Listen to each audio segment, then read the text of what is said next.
Hello everybody.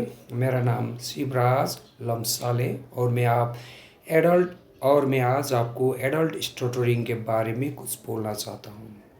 Adult stutter जो है उनको स्टटरिंग को ओवरकम करने के लिए क्या क्या प्रैक्टिस करना पड़ेगा, इसके बारे में मैं आज आपको बताने जा रहा हूँ। सबसे पहले तो एडल्ट हो या और जो भी जिस भी एज का स्टटर हो, इसमें सबसे पहले इम्पोर्टेंट है ब्रीथिंग कंट्रोल की। हमें अपने ब्रीथिंग को कंट्रोल करना सीखना चाहिए। इसलिए हमें पहले तो ब्रीथिंग एक्सरसाइज पर ज़्यादा ही ध्यान देना पड़ेगा। ब्रीथिंग एक्सरसाइज के लिए मैंने पहले भी इसमें वीडियो बनाए है। ब्रेली ब्रीथिंग और कोस्टल ब्रीथिंग, आपको दोनों एक्सरसाइज आप कर सकते हो सुबह और शाम। 15 मिनट सुबह और 15 मिनट शाम को आपको ये जो ब्रीथिंग एक्सरसाइज है उसको रोज़ करने की आवश्यकता है। और एडल्ट स्टटरिंग में हमारे स्टैमरिंग के वजह से साइकोलॉजिकल प्रॉब्लम भी आ सकती है।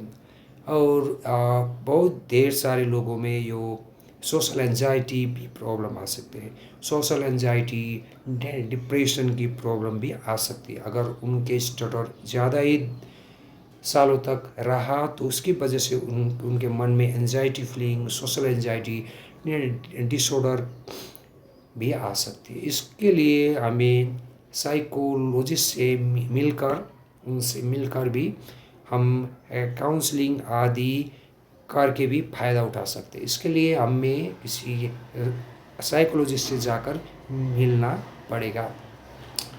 और अगर हमारी हालत ज़्यादा ही बिगड़ चुकी है, हम एडल्ट स्टटर है, हम ज़्यादा ही स्टटर करते हैं, ज़्यादा ही अकला कर बोलते हैं और इसके वजह से हमारे मन में गिल्ट, शेम, फियर आदि आ रही है और हम सोशली एनेक्शियस है।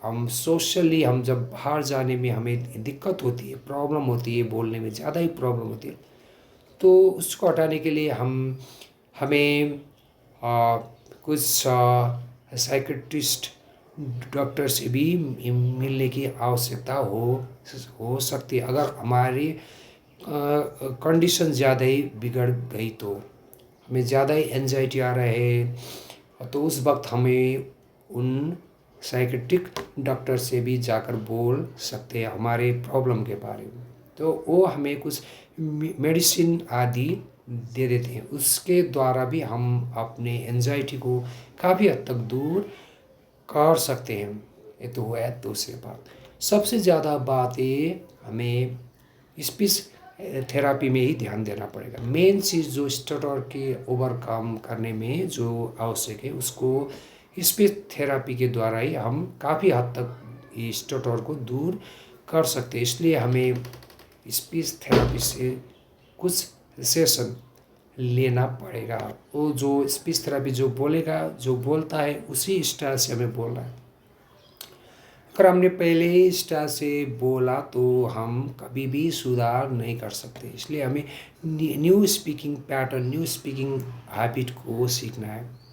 वो जो है slow speed, over articulation, hand movement, eye contact, pauses, ये सब जो है इस सब टेक्निक को हमें यूज़ करते हुए बोलना चाहिए। इसको अगर हमने यूज़ किया तो हमें बोलने में आसानी हो जाएगी। तो ये हुआ दूसरा। तो एडल्ट स्टटरिंग में काफ़ी देर साल तक, इतने लंबे समय तक अगर हमने स्टटर किया तो वो जाकर हमारे सबकॉन्शियस माइंड में भी रह सकता है। इसलिए हमें वहाँ से उसको हटाने की आवश्यकता है। इसके लिए हमें जो हिप्नोटिज्म है, हिप्नोसिस होता है, उसका भी हम सहारा ले सकते हैं। और मैंने यहाँ हिप्नोसिस के बारे में भी मैंने वीडियो बनाया है, आप उसमें भी देख सकते हो, या फिर और भी यूट्यूब में आप देख सकते हो। हिप्नोसिस के द्वारा हम स्टटरिंग को भी ओवरकम कर सकते हैं। इसके लिए हमें क्या क्या करना चाहिए वो भी आप यूट्यूब में जाकर वीडियो देख सकते हैं। तो वो हो गया दूसरा उपाय। इस तरह से ढेर सारी उपाय, ढेर सारी टिप्स है, टूल्स एंड टेक्निक है, उसको आपको आजमाना है। और उस सब से जाकर आपको बोलने में आसानी हो जाएगी। सो सबसे पहले तो जो इम्पोर्टेंट है वो स्पीच थेरापी के टूल्स ही है। आपको स्पीच थेरापिस्ट के टूल्स और टेक्निक को फॉलो करके ही बोलना पड़ेगा। वो सबसे स्पेशल टेक्निक है कि स्टैमरिंग को दूर कर सकते हैं। और इसके बाद अपने मन को हैप्पी रिलैक्स स्टेज में हमेशा रखने की आवश्यकता है। स्टैमर लोगों को ज़्यादा से ज़्यादा ऐसा होता है, उनका मूड होता है डाउन हो जाता है।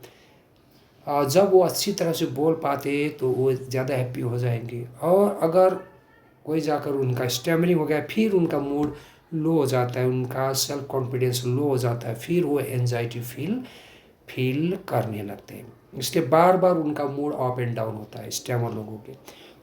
इसके लिए हमें योगा, मेडिटेशन, ब्रीथिंग एक्सरसाइज की सहायता लेना पड़ेगा। बार बार अगर हमने yoga, meditation, breathing exercise, hypnosis आदि का यूज़ किया तो इससे हमारे जो सेल्फ कॉन्फिडेंस हाई हो जाएगा।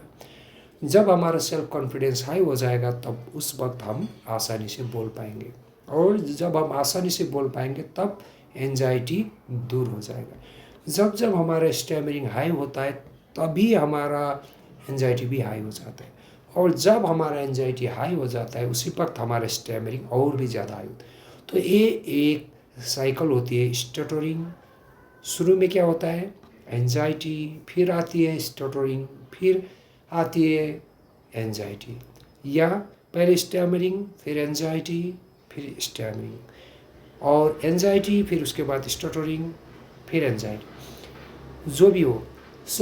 अगर आप ठीक से बोलें तो आपका मन शांत हो जाएगा, हैप्पी हो जाएगा। आप अगर ठीक से बोल पा रहे हो अपने घर के लोगों से, बाहर के लोगों से, अपने ऑफिस में, तो आपका सेल्फ कॉन्फिडेंस अपने आप हाई हो जाएगा और आप हैप्पी मूड में आ जाएंगे। लेकिन अगर आप हर बार स्टटरिंग कर रहे हो तो आपको एंजाइटी तो होगी।